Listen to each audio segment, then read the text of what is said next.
BREWtally Speaking podcast is proudly sponsored by Rockabilia.com. For over 30 years, Rockabilia has been the go-to destination for all things band merch. With over 500,000 items in their online store and collaborations with today's hottest bands, you're sure to find something you love. Use our code BREW10 at checkout and take 10% off your total order. So go pick up your favorite new piece of merch now over at Rockabilia.com. And now, on to the show.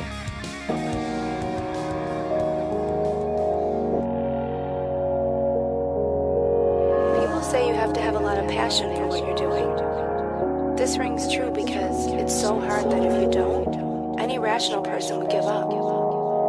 It's really hard, and you have to do it over a sustained period of time. So if you don't love it, and if you're not having fun doing it, you're gonna give up.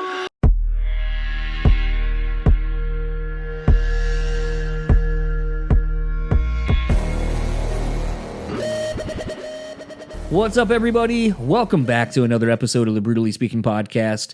I am your host, John, and this episode's guest is Mike, the guitarist of Boston Manor, whose latest album, Sundiver, has been out now for a little while. It is out now via Sharptone Records. Go pick it up. Go listen to it wherever you do. Again, it's been a stark reminder the last handful of episodes I've done, but you're catching up to things I was doing back in September, and we have been really blessed with really great records from really great bands, some of them newer than others. In the case of like Gore or 156 Silence, Boston Manor has been around for a little bit, but I would argue this is probably the best record that the band has put out. I think this record, as you'll hear me say to Mike in the conversation, but I think this is going to be the record that kind of breaks the glass ceiling maybe where they were recently, and then will allow them to catapult into that next realm of their careers and open up a lot of different opportunities, I think, for them, with getting new fan base, with playing in front of new people, different touring opportunities as a whole. And it's one of those things where it's just really exciting to kind of feel like you can feel that happening for a band. And, you know, it's so funny, I used to not want to say shit like that because I thought it felt so braggy, for lack of a better term, to be like, oh, I feel like this is the band hitting this thing, or, you know, whatever. It just felt kind of self-indulgent to say something like that and be like, well, who the fuck am I? But, you know, it's one of those things, like I was reminded kind of recently, in light of Knocked Loose's viralness of the Jimmy Kimmel appearance, and parents and people being pissed that they had to be subjugated to that kind of music, and you know, that the Kimmel audience, or the Kimmel people actually owe the fans of that show an apology. But it's funny knowing that, you know, Body Count and Ice-T are literally coming right on the heels of that, and will there be as much of an apology needing to be issued to people who are soft and can't listen to something that maybe they don't like? And, you know, I can speak to that being a bigger thing. You know, not everything is for everybody. If you don't like something, instead of complaining and bitching about it, you can just, you know, literally in this instance, turn it off. It's not for you. But let people who enjoy this thing enjoy it. But it was funny because I was reminded, you know, as I'm watching Knocked Loose play on Kimmel, sitting in the back of, you know, Knocked Loose's van, something that they probably got rid of not that long after that tour, when, you know, they're playing bigger rooms and they're headlining and they're probably on a bus and, you know, all these things. And I remember talking to Brian about, you know, you're doing one, I think, Danny Wimmer festival at the time, and how weird is it going to be with all these radio rock bands and all this kind of stuff. And now, you know, a few short years later, here they are, you know, arguably one of the biggest bands in the scene, playing and just growing what they're doing, and, you know, haven't changed who they are along the way. But it was interesting because thinking about this conversation and thinking about, you know, me saying, oh, it feels like this is a band about to do da-da-da or whatever, that it becomes this thing where Brian talks about the moment, you know, backstage talking to Isaac and be like, this all started from your garage and here we are. You know, and I'm sure they have those moments. And to me, that is something I've really been thinking a lot about. And I've kind of been approaching it from a few different vantage points. So my thought isn't crystal clear, but I'm kind of working my way through it. But, you know, something in that even I think is really interesting, because I don't think we take the time to really stop and kind of appreciate where the hard work has led us. too often it's keep your head down, keep your head down, keep your head down, keep moving, because that, mediocrity will slip in, mistakes will get made, you'll, whatever excuse, I guess, there is as to why you don't stop to take the time to appreciate what you've done. But I think there's something in that where even taking the time allows you to potentially take stock of where you are, think of the journey you've been on, as well as kind of being able to possibly, in certain situations, rectify maybe a decision that was made in haste, and that you can change it to have a better outcome or a more desirable outcome. And I feel like the music industry is just so rife with that. And I feel like that's and that was something Mike and I kind of talked about with Boston Manor and where they're at is, are you aware of like taking the time to stop and think about like, where do you want to go? What do you want out of this? It's not the same as it was when you started almost 10 years ago, when you guys were young teens growing into your 20s. Now you're about to be 30s. That's a whole different set of situations and life things and, all this kind of stuff. So to me, that's what's got me most excited to see where this band goes, to see where a lot of bands go when they have kind of put in the time. But I think there needs to be that moment where you stop and take inventory of kind of where everything is. And I know that that's a lot easier said than done sometimes, but just something I've been thinking about and something that's been sort of a topic of conversation between Mike and I in this conversation and subsequently afterward. But all that said, let's get into my conversation with Mike, and I'll talk to you on the other side of it.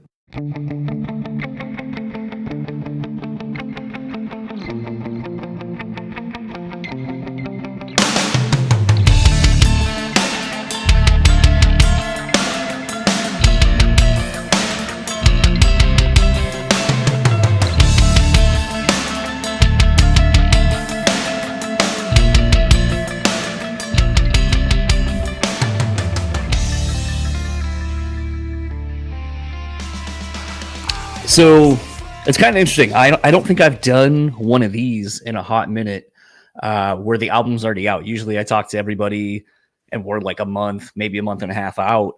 So something I usually like to ask, because I know with a lot of these records, you guys are done and sitting on these for anywhere from 5 to 6 months to a year, waiting for, tours and vinyl pressings and all that kind of stuff. So a question I usually like to ask is what are you most excited about for a record to come out, since it'll be everyone else's versus just probably sitting on all the band's collective hard drives and so forth. But what have you been excited and surprised at the reaction to the record now that it's a month out? I think, to be honest, I really didn't expect everyone to get it the way they did, because we kind of just, it was a little bit of a gamble, but we really just wanted to make a record without thinking about anything out there, without thinking about really anything other than what we wanted to do. And it sounds a little bit selfish, but I feel like when you are able to do that, I feel like you kind of create like the most purest form or the purest possible art that you can make. And we were super happy with it. Like, it's the best album that we've ever written. It's uncompromising, and every single thing on the album was thought out, and it was done exactly the way we wanted to do it. And then the reception was so amazing and so incredible, because we did a bunch of like, on release week, we did a bunch of kind of like in-store performances, kind of like met some people, a load of people came down to get stuff signed and to just have a quick chat, which was really nice. And it just resonated. There was loads of people that were so excited about it, just talking about so many different facets and aspects of it. So I think just actually having a reception that was even like just even greater than we even expected was incredible for us. It's kind of funny to hear you say that you guys really kind of, and I might be putting a few more words in your mouth than what you said, but essentially like you weren't really thinking of anyone or anything else. You just kind of were in the process of creating.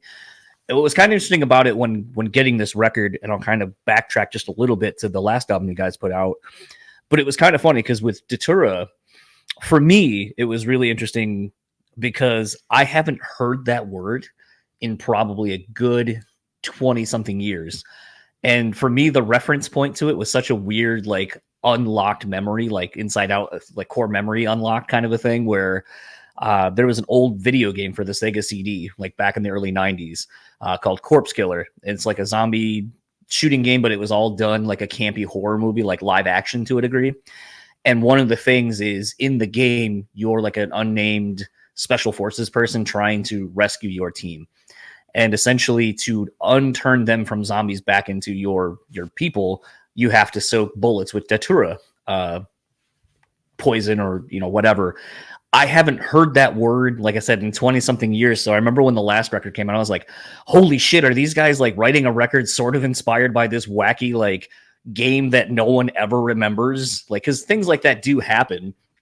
But then what was interesting is obviously I did a little bit more research when the record came out and realized it's a plant native to your area, used for a lot of different purposes. But it was interesting to start off the last record with Datura,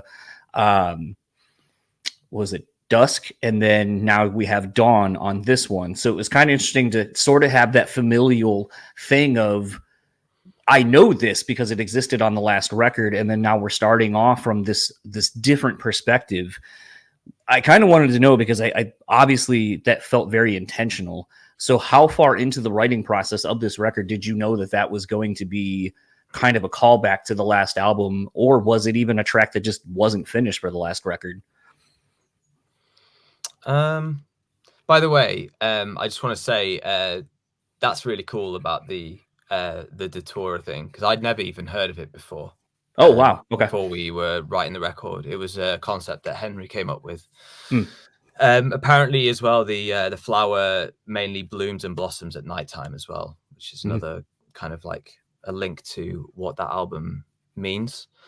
And it was really funny because after we recorded the record, I've never seen this particular flower before anywhere. And since we recorded it, it was everywhere we went, and it was everywhere. It was honestly everywhere. We just look down and be like, huh, bunch of Datura flowers just there. And I'd never seen this particular flower before.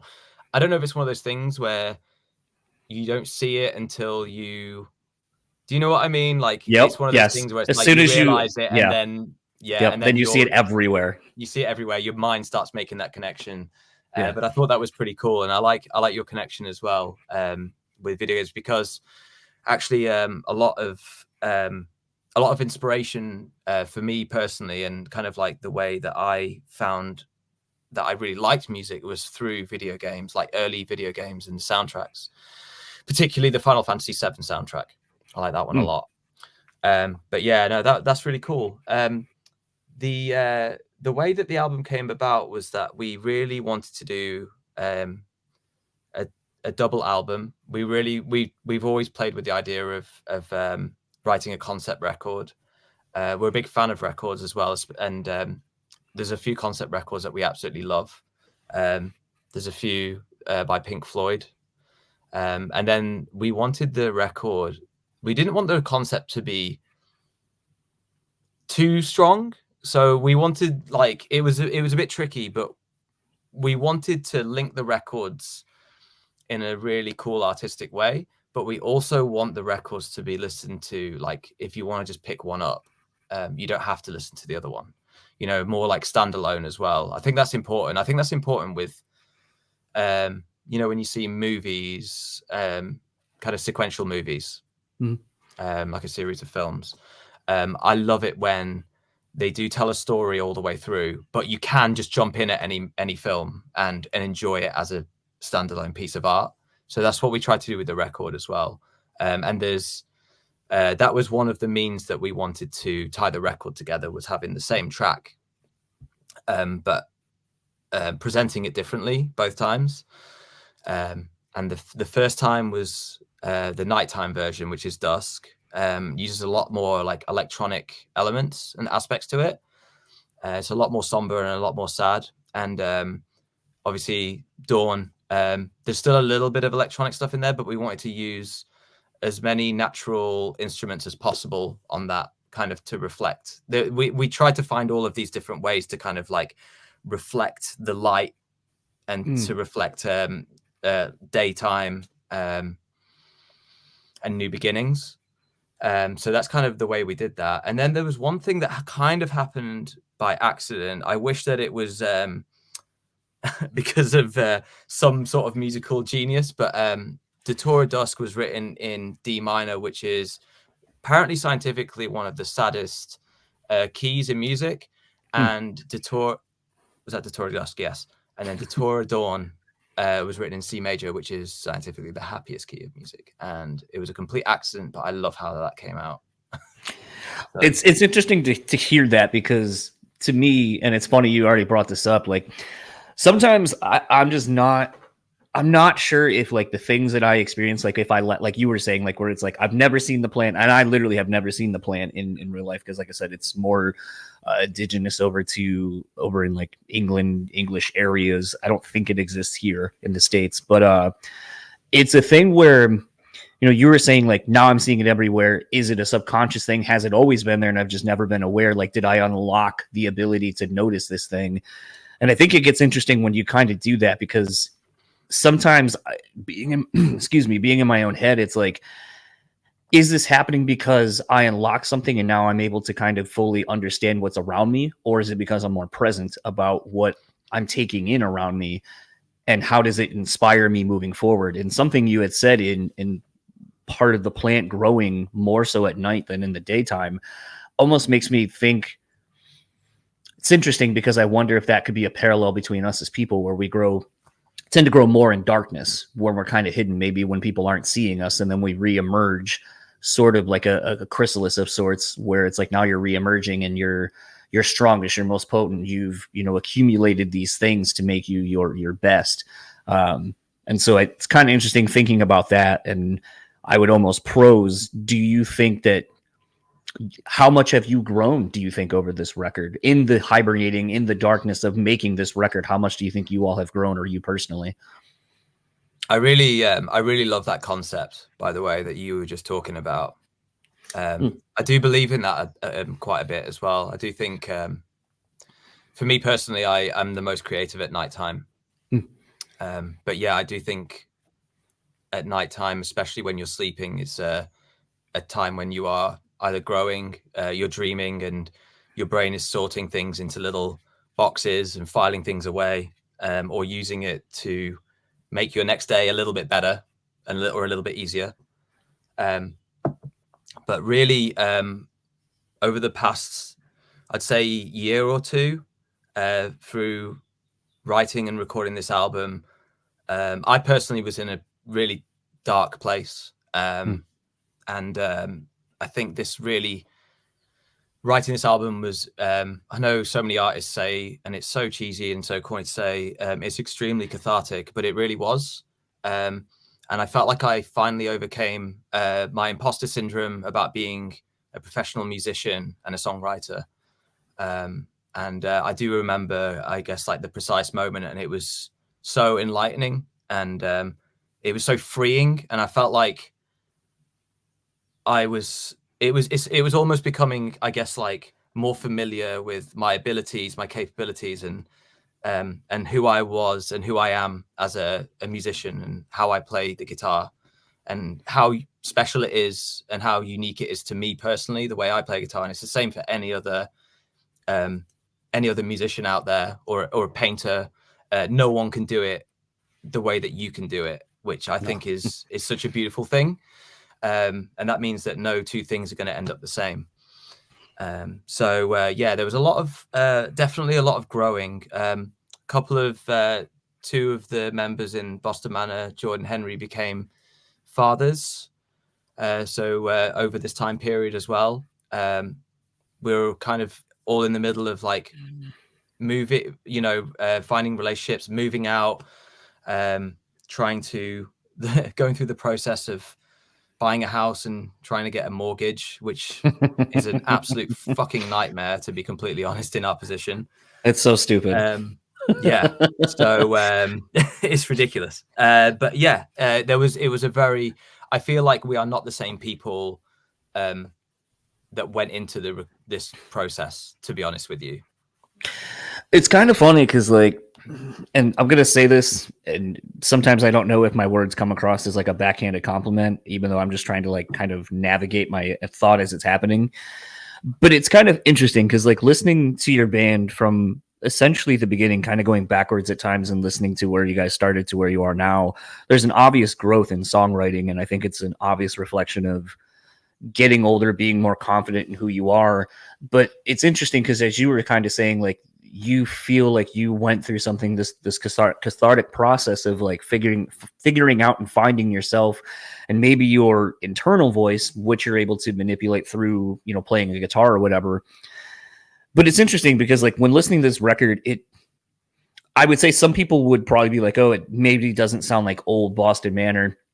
Maybe there's aspects of it that are still there. I would almost say, like, it just sounds more grown up. Like, instead of, I think, a thing where we see when we're young, where we like maybe are a little bit more youthful aggression, and we're just kind of putting it out there just to get it out there. It feels like now some of the heavier parts, some of the parts are more thought out. There's a reason behind it. And then even in the angst or the anger, like the aggression that you can feel in the music, it has space. It belongs there, and it kind of complements some of the more thought out parts. And to me, this is a record that when I finally got it, it's like, this feels like the fully kind of realized, and it started kind of, I think, on the last record for me, but this feels like, to me, Sundiver feels more like, I think, the record that's going to take you into the next phase of your careers moving forward. And it's one of those where it's like, this is like, last record had me excited, like, where are they going to go from here? This one's like, okay, we're kind of expanding upon what we did previously. Well, now where are we going to go? Where can we take this now? Where's the band going to go? And to me, like, it gets me really excited, as so not very long into your career, like, you're not even 10 years into the band being a band in a bigger sense of the thing. But it's just crazy to see the progression of you all in such a short amount of time, and just to feel that you guys are really looking inward to create, I think, music that challenges you, but really speaks to who and what you've gone through at that time. And like I said, it just has me excited to be like, okay, you're probably in the latter parts of your 20s, getting into your 30s, things start changing. Like you said, mortgages, kids, these are the things that will start changing, in addition to your relationships with other people. And those are the things that are going to inspire whatever you're creating or will create next. So to me, it just seems like, if you're really that hunkered down into it and able to like harness it into music, where is it going to go now? Because I feel like you're just tapping into your full potential now. And it has me excited as a fan. Thank you. That really means a lot, and it wasn't a backhanded compliment at all. Well, I just hate when people, like, when you say things like that, I feel like it's like you're not putting down the thing that came before, but there has to be a natural progression of, I started here and then I move forward. But I think, like, when a lot of people listen to music, it's like, oh, well, your first thing was my favorite thing. And what happens in that is we're not removing ourselves from the nostalgia of, like, when this record came out, it impacted me more differently than these other ones because of, and they don't remove themselves. And to me, it's like, I try to do the opposite, where it's like, okay, think about where you would have been at this point in time. Everything's new in a career. You haven't toured, probably haven't visited another country, haven't seen things. And I know, just in my time with my wife and I over the last decade or so of traveling more of the US and stuff like that, it's expounded so much of who I am and how I think, that it's like, I can't imagine it not doing the exact same thing to all of you, except for you're in a weird position where it's like someone's entry point may be the thing where it's like, well, I came in here and that's what I love, whatever. And they can't compartmentalize that. It's like, it's okay if you love that record and the newer stuff isn't for you. But to me, it's like, why wouldn't you look at a band almost like a friend in another relationship you have, where it's like, we're growing and here's the growth that we can see. Think about it like that. And maybe it's just my age of being 40 now and thinking about things from a different perspective, getting older. But, you know, it's funny, like, that you said that the house buying thing, because I was just thinking about when we bought this house a couple years ago, we had to pay a house inspector to come look at it. We had just redone our kitchen, or our dining room flooring. It was 3/4 of the way done. And the guy's like, I have to come back when this is done. Call me. And we had to pay another $250 for this dude to take one fucking photo with his phone. And I was like, God damn it, this is so stupid. Why did we just pay $250 more for you to take one photo with your phone when I could have sent it to you. Like, that's so stupid and asinine. It's insane, isn't it? The It's same so shit stupid. the same shit happens over here as well, man. Yeah. That's Any so stupid. It's a opportunity racket. or any excuse for them to make you part with your money, they'll take it. Absolutely. It's so stupid. But they'll tell you that you can't go forward. You can't move forward without it. Nope. So no. Yeah. Very clever. But yeah, no, thanks for saying. I think there's a little bit, to be honest, like this whole process, like of us being in a band, we've been just learning as we've been going along. We've tried to remain as sincere as possible. I think people can just tell when you're not. Yeah. And I don't think you make lasting impressions, and I don't think you make art that stands the test of time. I hope that our songs do. I think at the key, at the heart of everything, I think there needs to be a good song, and I really pride myself on songwriting. And I think songwriting, I think you should be able to play any song on an acoustic guitar and it sounds good, you know, bar a couple, you know. But I think that's a very important aspect. The five of us together, we've been the same five original members since we started. We are the goofiest people. We are just regular people that don't particularly want to be famous or anything like that. We're just five best friends. We have an extended family who work really closely with us, that we absolutely adore, and we spend so much time with them even when we're not touring. And honestly, like the album's great and everything. Like, we're so happy that it's propelled us hopefully into the next stages of what we're doing, because we want to make this our living and our career, because we absolutely love what we do.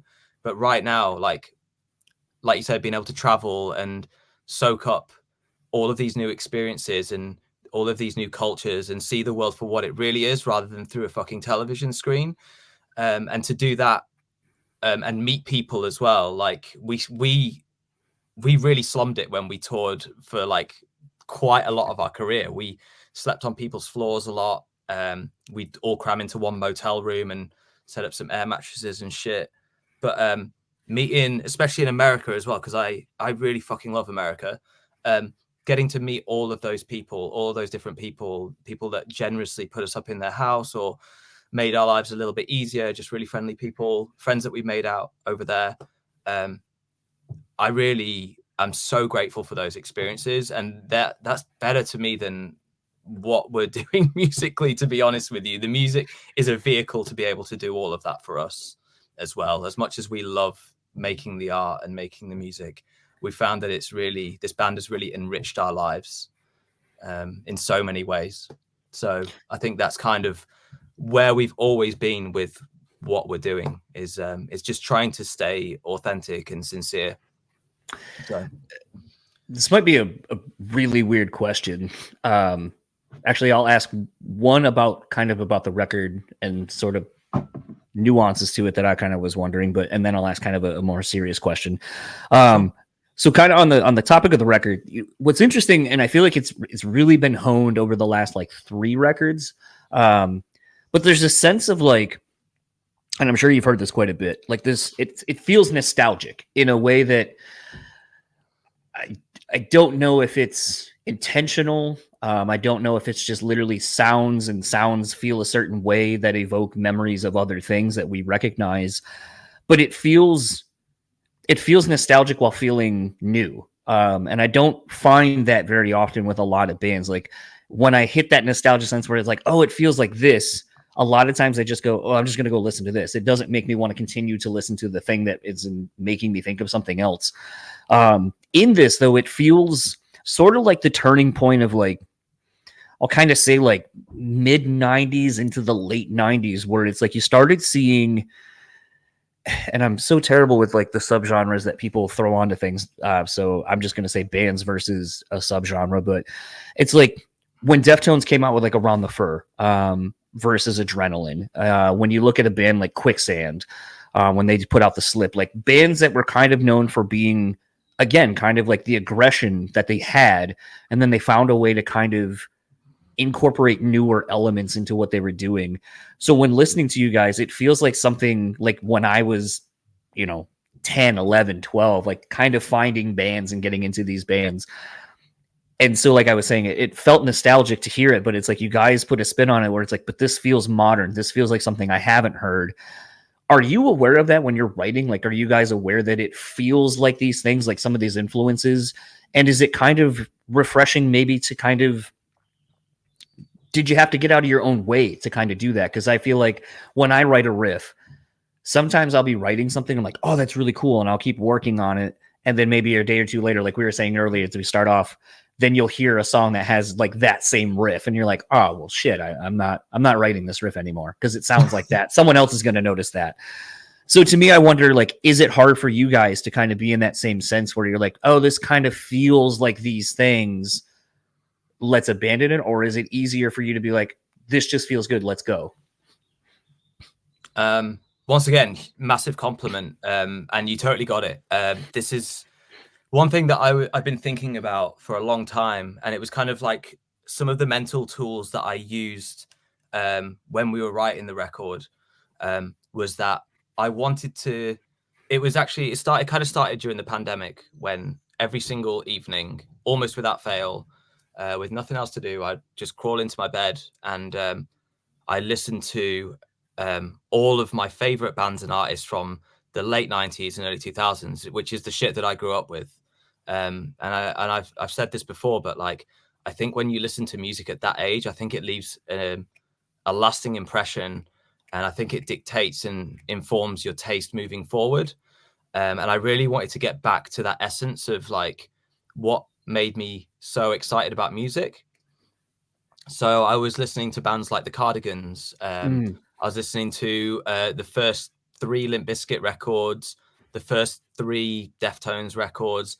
And then like a lot of like pop and R&B. I made a playlist actually from that era because I genuinely, like, I didn't really see it at the time, but I was so surrounded with all of these other artists that I really love, and I think I think they don't get enough love now that they deserve. And it's like even artists like Destiny's Child, artists like NSYNC, stuff like that, where I was just so fascinated by the way that music felt at the time as well. And obviously I grew up listening to Tool and Korn and stuff like that as well.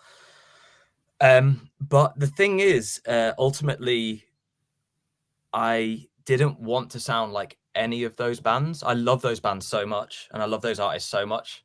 I want to sound like Boston Manor, you know, and I want to, as much as I can.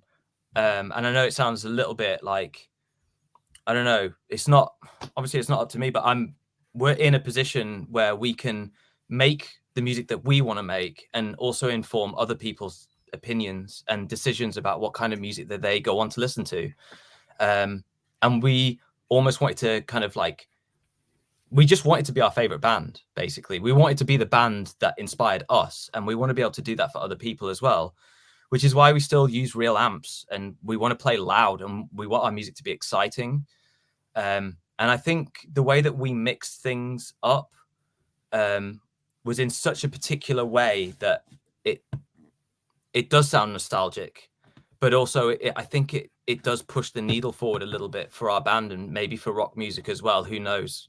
I guess you'll have to see in like 10, 20 years if people are still checking out a Boston Manor record. Do you know what I mean? Yeah. I do get that everything's so finite right now, and people's attention spans, people are so quick to move on to the next thing. I mean, I read an article about how in 2020 hyperpop was one of the biggest genres in the game, and now it's dying on its ass like just a couple of years later, you know.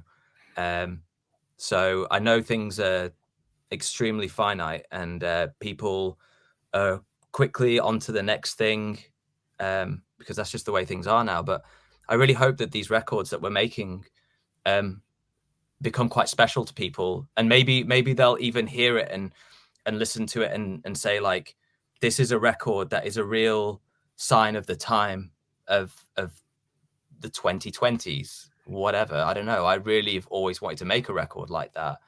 like if someone's like, oh, what did the 2020s sound like? You know, hopefully our band will still be it. People will think of our band. So yeah, I don't know. It's just really fun to think that way. I think it keeps you inspired and it keeps you wanting to create and make music. So, well, I think the thing about that gets interesting is sort of understanding that, but not letting it compromise you. And I guess a good example of that is like, and this coming from somebody who has done realistically nothing in the business, like was never in a band that everyone knew for like one album or something, like some of the other contemporaries in the same podcasting space as me. So I always have to feel like I have to put a caveat of like, I'm nobody who did anything of value to most people. So take my criticism and critiques and such with the most grainiest of salt. But no, man. I think you're doing yourself a bit of a disservice there, to be honest with you. Well, I was going to say, so far I've had a great conversation with you. So, well, thank you. I think the thing that gets interesting is like when you look at a band, and I just was talking about this the other day. Like look at a band like Finch. Finch put out a record that I think arguably the first record everyone like loves so much that it hindered everything else that they ever did. And I would say arguably the record that made them the most popular is probably the least interesting record from a listener's perspective. Listening back to it now, the only reason that these songs probably are everyone's go-to is exactly what I was saying earlier, where it's like, it's because of the nostalgia factor associated with it. I would say and argue till I'm blue in the face, Say Hello to Sunshine and a lot of the stuff that Finch did after the fact, infinitely more interesting, infinitely keeps me coming back as a listener, makes me want to try to figure out guitar riffs. The songwriting is really interesting, how they do callbacks like a couple of songs later to something that was a bridge melody into the full-on chorus or like the main verse riff in another song. That it's like you can't, that they're two different bands, and I understand why some people don't like one iteration over the other, but to me it's interesting because it's like, let's look at it through the prism of, okay, you love What It Is to Burn.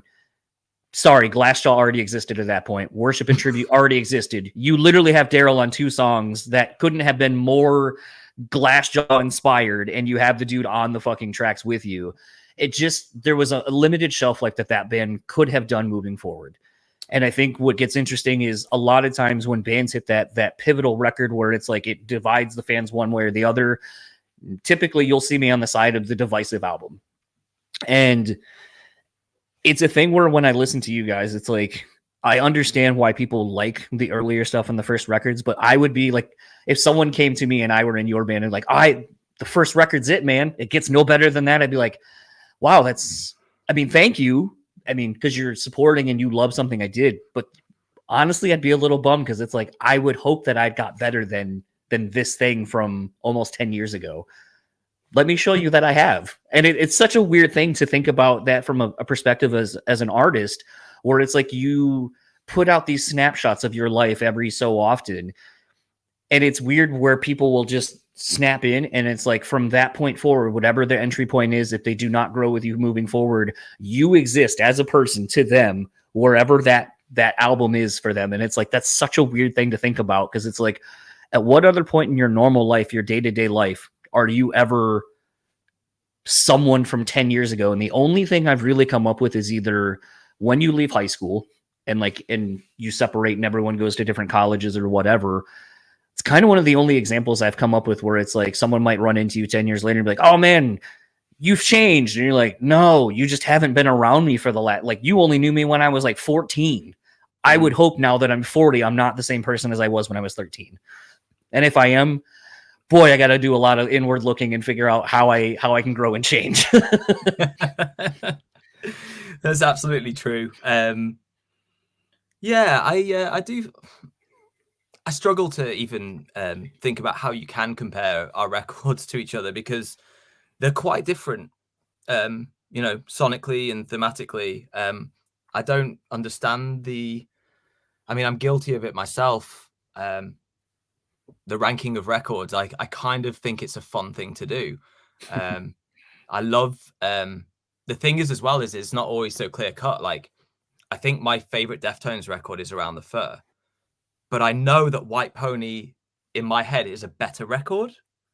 I don't know if that makes any sense, but does. I prefer around the fur. I don't know why, it just has a different vibe for me personally.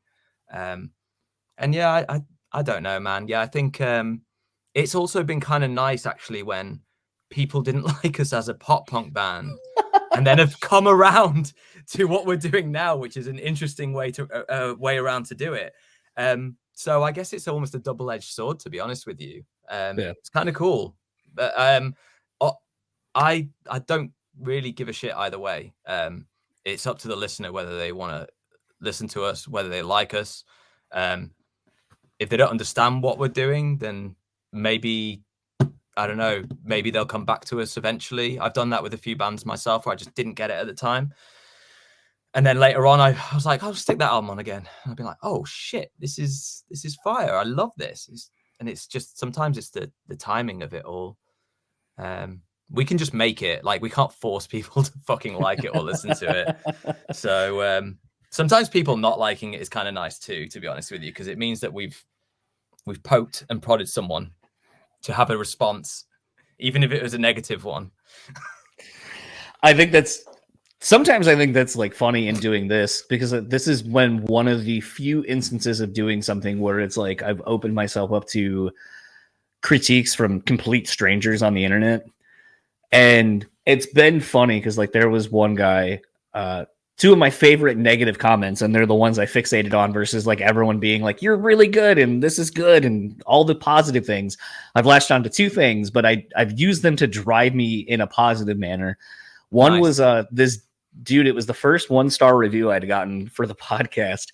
And essentially the guy was mad that I had all these people from Killswitch engaged, like literally from the band and like some of the texts and stuff like that I befriended over the years. And they're like, it's clear you don't like Jesse as a vocalist. It's why would you have all these guys on and then not talk about, Killswitch? And I was like, well, I'm talking to their tech/production manager. Why would I talk about the band? Because like it doesn't have anything to do with it. And then his like bigger one was like, you had Howard on and you didn't talk about the old thing. And I was like, because Howard's not in the fucking band anymore. Why would I talk about a band he's not in anymore? That's kind of irresponsible on my end. And then like to the point where he was like, and you hate Jesse and it's very obvious. And so I remember doing an Instagram live with their tech Josh, and I saw Jesse had popped on and I was like, Jesse, you're a reason I got a 1-star review. Let's do one of these.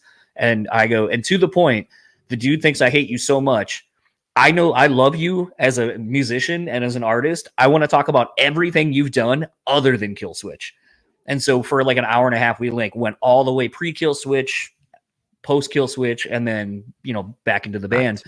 Yeah. And it was funny because he was like, this is really fun getting to do this. I don't get to do and talk about these things or this at like these parts of my life anymore. And I was like, well, thanks to that dude who left me a 1-star review. Because like that, as soon as I saw, I was like, I'm getting Jesse. And this is all we're going to talk about is like everything but Killswitch. So fuck you, random dude. And then same thing. I remember a YouTube video, someone commented, I think it was Mike from Stained. And they were like, how do you keep getting all these like arena level bands when no one listens to your shit? No one's fucking watching. Your show sucks. And I was like, do better. What? Because like that's literally what inspired me to do the show. Is I got tired of watching people squander opportunities to talk to really interesting people by just being like, how's the tour? What are you doing today? And it's like, oh, come on, ask anything other than that. And so it's like, love that. So it's like, take something that's negative and have it be the motivation to do better, or at least shove it in someone else's face that you're like, oh, yeah, you think you know me? Well, no, you don't. So I like both of those options a lot, to be honest with you. Yeah, some people, especially on the internet, it's a vocal minority. You can't really. I try not to be on the internet as much as possible because it's I don't know, man. it really does kind of like make me lose a little bit of faith in humanity, but yeah, it's just a couple of really angry people and people that are probably very unhappy with their own personal lives that are making those comments. Probably. Most definitely. But no, I'm stoked that you managed to turn it into something positive. That's kind of what we're about as well, to be honest with you, But I don't think as well. I think you did it on your terms, which is the absolute way to do it. I don't think it's right to alter what you do because somebody said something once. Right. You know what I mean? Like, it shouldn't affect the art. I think you should always carry on doing what you think you need to do or what you want to do. But yeah, people's opinions, it shouldn't really. It didn't happen before because they just didn't have a platform before. You know, you'd actually have to go to the show. Or send, I think it was people used to send hate mail or something, you know, like if they really wanted to say something to the artist, it must have been a whole thing. Like, you got to buy stamps, you got to go to the post office, you got to wait in line, you got to really think about what you're going to say to this person, you know? So, it's just a lot easier to just have and even that, I find like that is even way too much effort, even for me to deliver something negative to someone that's trying to do something.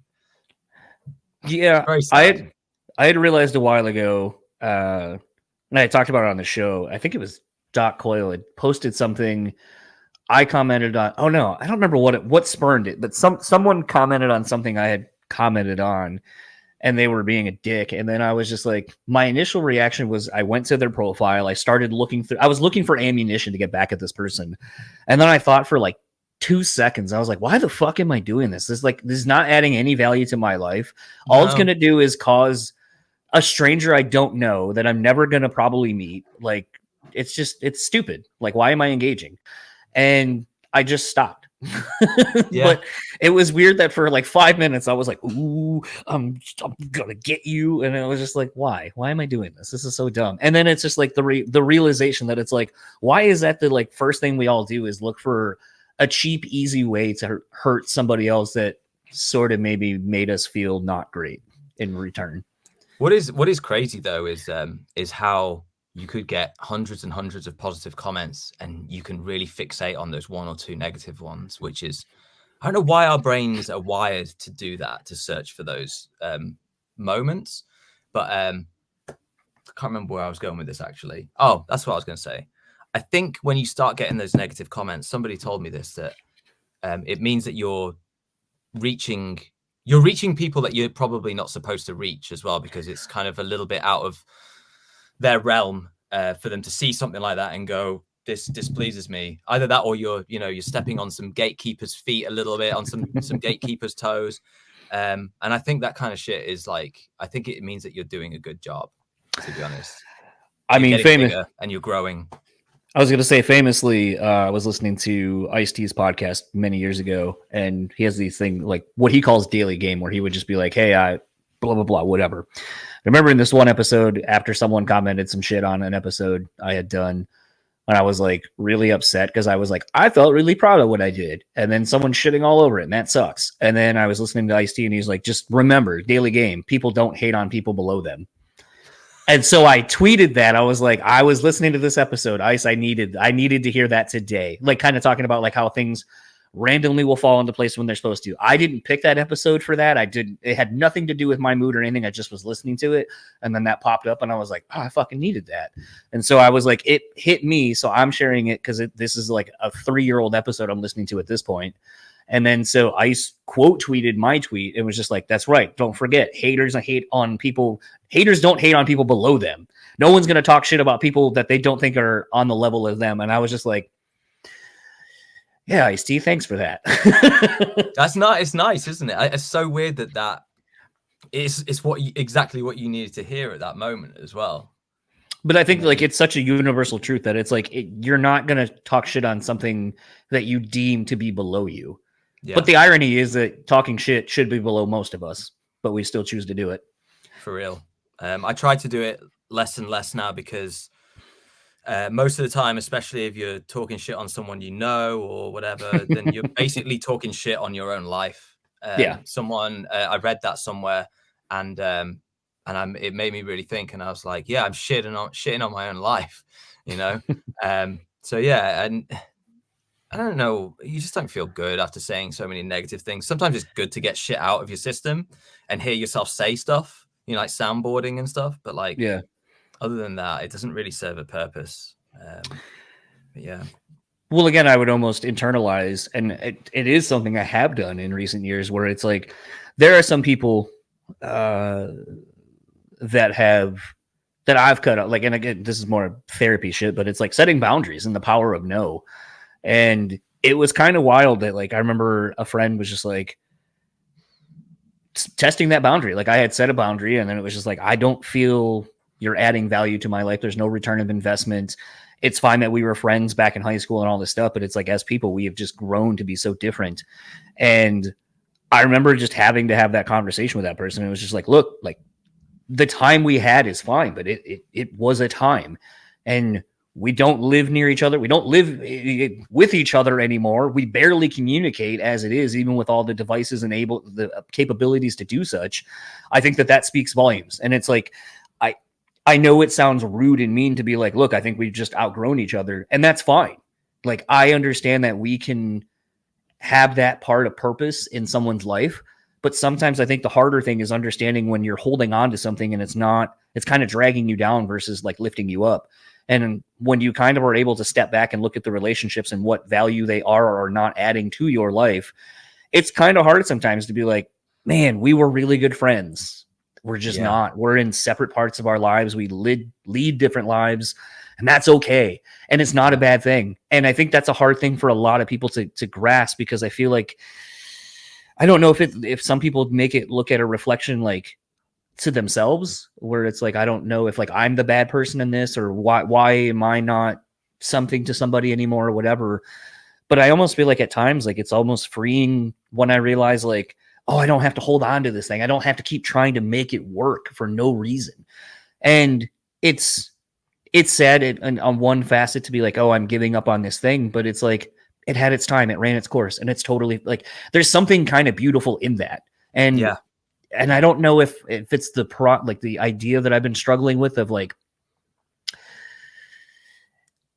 I almost want to call it like recycling, right? Like, sometimes like you'll need something and then it just doesn't add value anymore. And you're like, let's put it back into the world. And maybe somebody like you freeing that thing will allow somebody else to find it, pick it up, and get new purpose out of it, whatever. And I think you can do that with people in a weird sense. I think like maybe this person needed to be in your life for this amount of time to teach you something. If you figure it out, or if you don't, that's kind of up to you. But I think when I look back, it's like, yeah, it's fine that I'm not friends with these people or whatever. The purpose they needed to serve in my life has already been fulfilled. And now I have space to allot for something else to come in that maybe will help me move forward for the next, year, 5, 10, whatever. But it's a hard thing, I think, to understand. It's it does sound brutal, but you're completely right though, and I think that's one of the best thing about being in your like late 20s and 30s is knowing that you can just choose your friends and who you surround yourself with. And I think people need to know that. I think people need to know that more than ever, because I've also seen people that have just suffered with really toxic friendships or relationships for years, because they don't realize that, and they might have known that person for such a long time, since like high school or elementary school. That might be how it happens, and you just can't imagine your life without this person, even though they don't add value to your life. They're taking constantly without giving, or they're just being disruptive and mean, all those kind of things. So yeah, it's been nice, and it is it's a bit scary as well to almost like cut people out of your life, but at the same time you need to realize what you want and what's good for you. And I am very much into that as well. I only like to have like-minded people and people that are going to boost me up, and people that I can also, do the same thing for as well. I only want those kind of people in my life. And I've realized recently that it's just like, I'm quite blessed, because at one point I had nobody. I was working in the hospital in Blackpool, and I'd graduated from university for a couple of years, and I realized that like I just didn't have any friends anymore. My whole life I moved around because my dad was in the Royal Air Force. So I was constantly like making friends and then leaving them, making friends and then leaving them. And all of those people were like, I went to international schools. All those people are everywhere. So right now I've got some of like the best people in my life. I really do owe it to the band. Like I really do owe it to the band as a vehicle and allowing me to meet these people. And you do meet those like-minded people because they're interested in the same thing as you. And there's a good starting point for conversations, but then you realize that you are a lot more alike than you think as well, with the way that you think and the things that you believe in. And it's really beautiful. And yeah, I don't have any regrets of I guess like way back when cutting certain shitty people out of my life at all, because they really deserved it. So I do feel you on that one. It's very important, I think.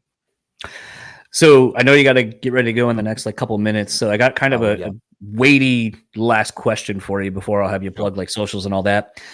So you were kind of saying a little bit ago, sort of about touring and getting to see the world abroad, in that like you all getting to tour out of your own country even has really been impactful for you. Something I think I forget living here in the States my whole life and not having really been able to travel beyond Canada, being so close to it. But it's an interesting thing to think of just because it's a different perspective than my own that I'm used to seeing. Does it still feel to you all, not having grown up here in the States, does the allure of, you know, the US and, you know, the land of opportunity and all that stuff, is that still how it feels to all of you? Like that you want to break here in the States versus maybe anywhere else, or taking over literally everywhere other than the States? Like, does it still hold that top ranking, I guess, of like, we want to break it and be a band that, you know, is able to make it here? Does that still exist? I would say so. Okay. We love it. We love the US so much. It's a real shame that we feel as though the pandemic really kind of set us back in that respect, because things were going really well over there. And we spent a lot of time over there. We recorded 2 albums out there in New Jersey, in Hopatcong. And then we do back-to-back tours. Sometimes we do 2 or 3 US tours a year. We spent a lot of time there. It's like a second home for us. In some ways, I prefer it to the UK. And then there's certain things about America that I don't like. But when you're on tour over there, you don't really see it too much. I still think there's a lot of things that they need to figure out over there. But we all, sorry, that was like the understatement of the century right there. It was just a subtle laugh too. But it's the same deal in our country as well. You know, absolutely. We've been having a lot of problems over here. But I really can't fucking wait to get back. I hope things change and that we're able to, because we're a bit of a different band now as well. And I'm not really too sure where we fit in, because all of the markets in the US are so different to the way things are in the UK and even in Europe as well. The way things are kind of carved up, and these people won't go to these kind of shows and these people won't go to these shows.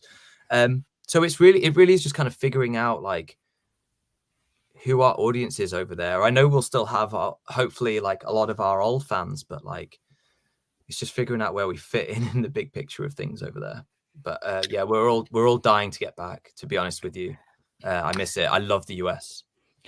Yeah, I think that's been one of the interesting things about doing this show, is sort of getting a perspective of the world in the grander sense of the thing. Like, you know, in doing this, I think something I've really learned and taken into my day-to-day in dealing with people who maybe don't speak English as their first language or as well.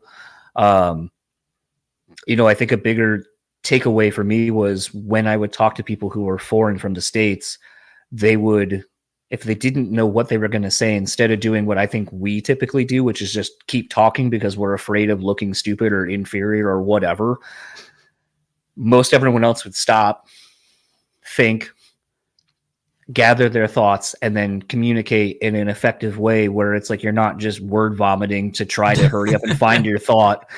And I've taken that with me, but it's also interesting. Like, I remember talking to the vocalist for not Dying Wish, Future Palaces, and, you know, her talking about her sister living in California and how she was excited to come to California for the first time in the US. And I remember just being like, Are you really? Like, I mean, I guess like I get it. Like, I'm still excited to go travel in this country as well, but it's just, I don't know, like it's interesting to think about our country, and like you were saying, like there's problems, and there's a lot of things you see when you start visiting and traveling. But to me, I would assume the allure of the United States and all these things, it's gone. Like, I feel like it's got to be gone for people, where they're like, the world is so open to us now. Why fixate on an area when we should be fixating on the whole? And to me, it's just interesting to know that it still has that thing for people who don't live here. Because I feel like the grass is always greener on the other side kind of a thing, where it's like, I'd rather go over to where you are. I'd rather go to Australia. I'd rather go here. And it's like, I guess we all want what we don't have. So I guess that's the thing to remember. We have a very popular saying in our Boston Manor camp is America is wasted on the Americans. Because for the most part, a lot of Americans that we met a lot of them hadn't even been out of their own state, which is crazy to me. Especially when you guys have so many beautiful national parks that I've never seen anything quite like it in my life. We've been to as many of them as we could, with the time that we've got, because there's only so many off days, and you've got to really reroute your trip just to get out to these places. And yeah, it's such a spectacular country. There's so many things about America that I absolutely love, that we just can't do here. Right. It really does feel like, and you can experience like almost all 4 seasons in one go. You can be driving through beautiful mountains and then a desert, like, and the next day. Then the Midwest, it's flat. I fucking love it over there, man. It feels like an adventure. I love the people out there. I really can't wait to get back. So hopefully, it looks like obviously touring into the first part of the year you're doing not here in the States. So I would assume with the new record and stuff like that, we're probably looking at maybe a spring, maybe early summer would probably be the timetable for you guys to come back here. I don't know, man. It's expensive for us to get over. We're waiting for an opportunity, I think, because we can't just come over there, especially in our positions now, with kids and stuff like that and families. It has to be, I guess, a bit of a worthwhile trip for us. So we'll have to see. Well, I would love to keep chatting, but you got to do another one. So where can everyone find you, or anything you would like to plug online? I mean, our Instagram is Boston Manor without the vowels. And our new album, Sundiver, came out in September. Go and check it out. It's the second part of a 2-part album series. We're going to be touring. We're going to be doing a lot of festivals next year. And I just want to say, like I always say, I just want to say a big thank you to everyone that works with our band, 4 of the members, and all of our families and friends, because without them, it just wouldn't be possible. That's everything. Well, thank you so much for taking the time. Love to have you come back on. I have more questions, but like I said, I knew we had to get you out of it like now. So maybe come back later, do a part 2. Hell yeah. And just bullshit. So it's been an absolute pleasure. Please get me on Instagram or something. And I'd love to keep up. Yeah, absolutely. Enjoy the rest of your day, and I'll talk to you soon. Thanks again. Bye. Bye. So that was my conversation with Mike. Want to thank him once again for taking the time initially to do the chat. Also want to thank him for continuing on the conversation since we did this 3 months ago. It's just been kind of a trip sometimes having these conversations, and it was kind of funny too, thinking about like something as weird as the concept of like the idea that things exist in life and you just don't notice them until something makes you aware of them. In some instances, the funny thing is like, I think forever my wife was like, I never noticed this vehicle, or I never noticed this vehicle in this color, and then I bought mine, and then it's the only color I fucking see everywhere. Or, just how your subconscious, I guess, does that, like how it just kind of makes you aware of things, and you're like, well, I know that this thing has always existed. Why have I just never noticed it or paid any attention to it? And why is the universe putting this in front of me? And I think there's something to be said kind of in paralleling even that I've kind of really been fascinated with that as well. Of just like, what is it that triggers our brain to be like, oh, this is now something my brain is totally unlocked and is fully aware of, and now I see it everywhere. But how was I so blind to it before? Like, it had to exist in the same capacity. I didn't have the wherewithal to know that this thing even existed until then. And so it's funny, you know, like with the Datura plant, you know, my first reference to it came from a video game. And the game kind of has nothing to do with what the plan is for necessarily, as far as reviving, you know, zombies. But that's essentially, you know, how you resurrected your platoon back from being corpses, literally and figuratively.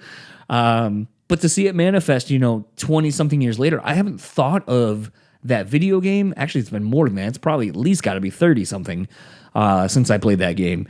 But it's a thing where, like, I haven't thought of that in decades. I haven't seen that game. I haven't heard that word.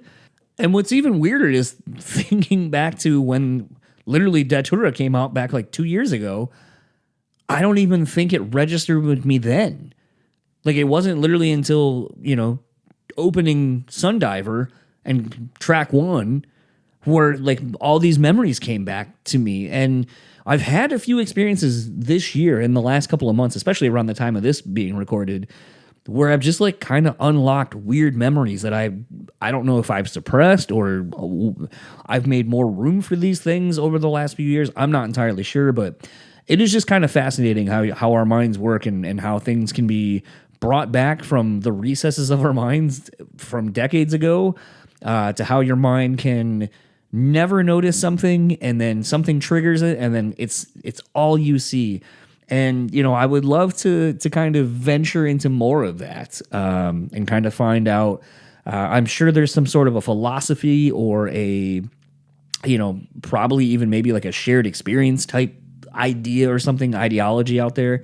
I'd love to kind of explore, and maybe I will when I get done doing all this, to explore more of that and just kind of probably break my own brain with how much the universe is connected in very weird and interesting ways. But all of that said, let's start kind of wrapping up this episode. I know the intro and the episode itself were kind of long. If you would like to keep up with Boston Manor, you can go to bostonmanorband.com. Otherwise, Facebook is at Boston Manor UK. Instagram is at Boston Manor. All the vowels are taken out, so BSTNMNR. The band does not have a Twitter account. I had reached out to Mike to figure out if there was something going on with the account or what was going on, and essentially just was found out that, and I think this is really cool actually, that the band just really didn't feel like, with what they were trying to convey the message for the band and themselves, that they just didn't feel like that platform aligned with them anymore and what they wanted to put out there. So I would kind of be interested to see if more bands start following suit. I know a lot of, you know, individual members have started breaking away from various social media, but, you know, not often you see a band kind of taking a stance against doing something like that and kind of being like, look, we can be everywhere else. We're just not going to be here. It's not for us, and we don't think it's for our fans, nor kind of what we want to put out there. So really commendable and really interesting to kind of see that. If you would like to keep up with Mike, though, you can find him on Instagram at MikeBSTNMNR. Again, Boston Manor without the vowels. If you would like to keep up with the podcast, you can find us simple enough, Brew Speak Pod on everything. Well, not everything. New things are on its way. I know like Blue Sky is a thing. As I've said plenty of times, when old things go away and new things come, probably gonna just not go to the new thing. As I literally actually was just saying to Mike in a DM when I was asking about the Twitter thing, I basically was like, dude, I think I latched on to another thing that I didn't realize until I said it, and then I was like, I wonder if this is really a thing, and now I'm gonna probably go down this rabbit hole too. But I wonder how much of like people, and I'll say my age, so 40s, maybe a little older, maybe a little younger, I'd say maybe 5 years in either direction, but basically those of us who have been around for the internet since it existed, all the social media pretty much from the jump, I wonder how much of us when we go to these new sites, like, oh, Twitter sucks now, I'm going to Blue Sky. Instagram sucks, I'm going to go to whatever. So whatever these new platforms become, I wonder how much of it is that we're just trying to chase sort of that high, that chase the dragon, as it were, of the first time we got onto something. So like the excitement of like Zanga or like MySpace, where you could build your own stuff and coding and adding music to things, and you know, the connection to like, these are my favorite things and my bands and my interests and all of these things. And it's where you found a community initially. I wonder if everything that we've been doing since, as far as like all these new social media platforms and such for people of our age, I wonder how much of it is just trying to chase that initial, like, I love this thing, it's new and it's everything, versus now being 20 something years down the road where you're like, I think the more people get involved with this, it may start off cool, but inevitably it's going to turn into just like everything else. It's gonna suck. It just may take it a little bit longer to get there, but I don't know. Something I literally was thinking of today when I sent, like I said, Mike a message, that I kind of stumbled across that. So would love to hear your thoughts on it, on anything else. Keep the conversation going. Email me at brewtallyspeaking@gmail.com. Rate, review, subscribe. You know why that is important. Do such wherever you can. And speaking of doing things where you can save some money, you know where, rockabilia.com. Use our code BREWtally at checkout and take 10% off your total purchase order. Man, they have been killing it lately. I was talking with Frankie the other day, and again, sometimes some of the things that Frankie tells me about, I have to take with a grain of salt, because sometimes the thing doesn't end up coming to fruition the way it was pitched. I can tell you there has been a really, really, really, really cool Valentine's Day idea that he has had. And there was someone that it looked like it was going to happen with, and it would have made total sense, and it would have been so cool. And then that band backed out, and then another band was like, hey, that sounds cool. And that band would have been really cool to do it with. Like, I think that one idea, I think there was 5 or 6 bands that he has said that it was pitched to. All of them would have worked so well. So I always am intrigued and excited. I want to hear about these new collaborations and new ideas of things that may be coming. Sometimes they come to fruition. Sometimes they just take longer. But head on over to Rockabilia. I'm sure you will find something that the music lover in you or that you know in your life will definitely want. Use our code again, BREWtally at checkout. Take 10% off your total purchase order.